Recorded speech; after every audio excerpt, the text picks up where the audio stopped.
Good evening everyone. CA final audit के students के लिए मैंने एक बहुत ही सुंदर कंपैरिजन चार्ट बनाया है। वो बहुत ज़रूरी है समझना।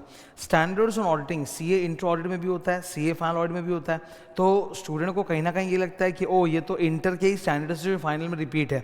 एक बहुत ही कॉमन मिथ जो मैंने सबसे कई जनों के मुंह से सुना अपने स्टूडेंट से कि सीए फाइनल का जो वॉल्यूम 1 होता है ऑडिट का, मतलब 19 चैप्टर में जो पहले 7 चैप्टर थे वॉल्यूम 1, वो तो इंटर वाला ही रिपीट है। तो इस भ्रम को दूर करने के लिए मैंने एक कंपैरिजन चार्ट बनाया है और मैं उसमें तुमको अच्छे तरह समझाना चाहता हूँ कि क्या क्या फ़र्क होते हैं। ये कंपैरिजन चार्ट तो मैं आप लोगों के रेफरेंस के लिए डाल भी दूंगा, आप देख भी सकते हो। Total there are 46 standards. 46 standards में से ज़्यादा स्टैंडर्ड्स तो फाइनल में इंटर में कम है, लेकिन जो स्टैंडर्ड्स कॉमन है उनके भी कवरेज में बहुत बड़ा फ़र्क है। ठीक है, ये लास्ट वाले जो स्पेशल स्टैंडर्ड्स हैं ये तो फाइनल में होता है, ये इंटर में होता ही नहीं है। देखो मैंने लिख भी रखा है, डैश मतलब वो इंटर में नहीं है और फाइनल में इतने इतने पेज का है इस चैप्टर में। पूरा ये कंपैरिजन चार्ट जो है इट शोज़ यू कि कौन सा स्टैंडर्ड इंटर में और फाइनल में जो कॉमन है उसमें कितनी कवरेज की लेंथ है। For example SQC1 standard inter में ये 6 पेज का होता है चैप्टर 11 में, फाइनल में ये 12 पेज का होता है चैप्टर 1 में। तो तुमको इसी से लेवल ऑफ कवरेज में फ़र्क समझ में आएगा। मैंने नंबर ऑफ पेजेस अपने बुक के हिसाब से लिखे हैं, ऑब्वियसली एज पर ICI की मैट नहीं है। मेरे बुक जो है वो ICI के हिसाब से ही बना हुआ है, तो मैंने अपने बुक के हिसाब से पेजेस, अगर आप ICI का पेज देखोगे तो वो थोड़ा ज़्यादा ही मिलेगा आपको, क्योंकि फॉर्मेटिंग करने से क्या होता है ना, पेजेस कम हो जाते हैं। तो एग्जैक्टली पेज वाइज कंपेरिजन कि टोटल नंबर ऑफ पेजेस का कितना डिफरेंस है, किस चैप्टर में क्या है, वो पूरा मैं दिखा रहा हूँ इसमें। ओके, सबसे बड़ा फ़र्क आपको समझना है, ये 5 डिफरेंसेस एकदम दिमाग में अपने रखना है। क्या होता है ना, अगर हम सिलेबस के बारे में सोचेंगे गलत, ओके, तो हमारी पूरी स्ट्रैटेजी ख़राब हो जाएगी। अगर हम कोई टॉपिक को, कोई चैप्टर को अगर हल्के में ले लेंगे तो हमारा कंसंट्रेशन, हमारा फोकस, हमारी प्रिपरेशन के तरीके सब हल्के हो जाएंगे और उसका नुकसान एंड में टीचर को नहीं स्टूडेंट को होगा, बिकॉज आप एग्जाम देने जा रहे हो। अभी May 24 के जो एग्जाम्स हुए उसमें आप इंटर ऑडिट और फाइनल ऑडिट के पेपर को कंपेयर करो, जमीन आसमान का फ़र्क है। जिस लेवल के क्वेश्चंस फाइनल में पूछे गए हैं, जो कवरेज है, आप देखो उस कवरेज को। स्टूडेंट्स क्या करते हैं, बहुत बड़ी गलती कि हल्के में ले लेते हैं, मतलब वो समझते नहीं कि सिलेबस कितना डीप है, ICI की मटेरियल में कितना ज़्यादा कंटेंट है, क्वेश्चंस किस लेवल के आ रहे हैं, और तैयारी कहीं ना कहीं कमज़ोर हो जाती है। और इसका हमें पता चलता है एग्ज़ाम हॉल में और रिजल्ट्स आने के बाद। कई बार तो एग्ज़ाम हॉल में ही एहसास हो जाता है कि अच्छा इतना मतलब पेपर मैंने तो ऐसा पढ़ा ही नहीं, और कई बार रिजल्ट्स आने के बाद होता है, बिकॉज तुम्हारे लिखे हुए आंसर ओरिजिनल इंस्टीट्यूट के आंसर से बहुत दूर होते हैं। ठीक है, तो इसीलिए मैं आज ये वीडियो बना रहा हूँ दिखाने के लिए कि क्या डिफरेंसेस हैं, और ये चार्ट तो I will put in the description, you can see that. सबसे पहले तो लेंथ और कवरेज में बहुत बड़ा फर्क है इंटर फाइनल के स्टैंडर्ड्स में। इवन जो कॉमन स्टैंडर्ड्स हैं ना उसमें भी आप देखोगे कवरेज लेवल सेम नहीं है। टॉपिक भी अगर सेम है तो उसके अंदर की भाषा सेम नहीं है। ये बात वही इंसान बता सकता है जिसने ICI स्टडी मटेरियल को लाइन बाय लाइन पढ़ा है।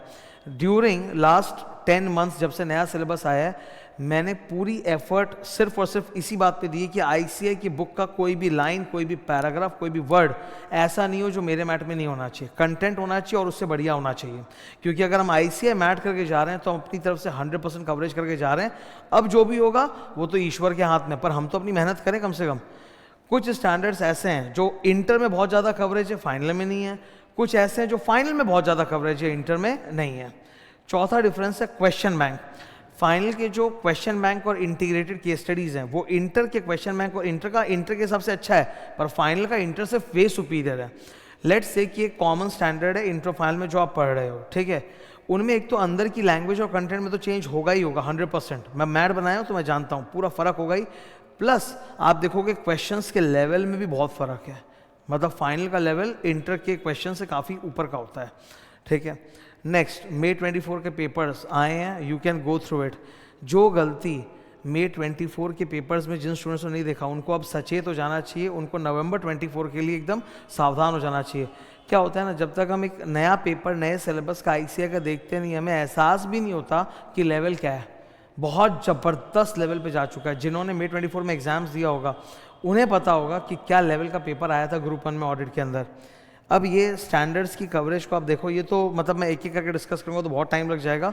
मैंने सारे स्टैंडर्ड्स का शॉर्ट नेम लिखा है तुम्हारे लिए, और बगल में लिखा है नंबर ऑफ पेजेस, ब्रैकेट में चैप्टर का नाम कि इंटर के किस चैप्टर में आता है, फाइनल के चैप्टर में आता है।